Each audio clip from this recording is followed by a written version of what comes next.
నదీ జలాల పంపిణీ విషయంలో సీఎం రేవంత్ రెడ్డి తెలంగాణ ప్రయోజనాలను ఆంధ్రప్రదేశ్కు తాకట్టు పెట్టారని మాజీ మంత్రి హరీష్ రావు తీవ్రస్థాయిలో ధ్వజమెత్తారు. కాంగ్రెస్ ప్రభుత్వ నిర్లక్ష్యం, చేతగానితనం వల్ల కృష్ణా గోదావరి జలాల్లో రాష్ట్రానికి తీరని అన్యాయం జరుగుతుందని మండిపడ్డారు. ఇప్పటివరకు కృష్ణా జలాలను తన్నుకుపోయిన ఏపీ ఇప్పుడు గోదావరి జలాలపై కన్నేసిందని ఆరోపించారు. అయినా సీఎం రేవంత్ రెడ్డి మౌనంగా ఉన్నారని అన్నారు. తెలంగాణ హక్కులపై ప్రభుత్వానికి సోయి లేదా, బాధ్యత లేదా అంటూ ప్రశ్నించారు.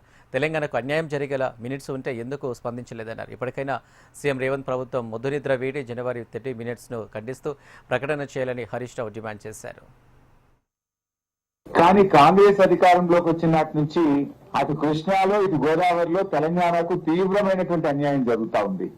దేశంలో అధికారంలో ఉన్న బీజేపీ ప్రభుత్వం, ఆంధ్రప్రదేశ్ లో అధికారంలో ఉన్న తెలుగుదేశం ప్రభుత్వం ఇద్దరు కలిసి తెలంగాణకు తీవ్ర దుఃఖాన్ని మిగిలిస్తా ఉన్నారు. ఇన్నాళ్లు కృష్ణా నదీ జలాలను ఆంధ్రప్రదేశ్ అక్రమంగా తన్నుకుపోయింది. ఇప్పుడు గోదావరి జలాల మీద కన్నుపడ్డది. ఇప్పుడు తాజాగా గోదావరి జలాలను తన్నుకుపోయే ప్రయత్నం చేస్తా ఉంది.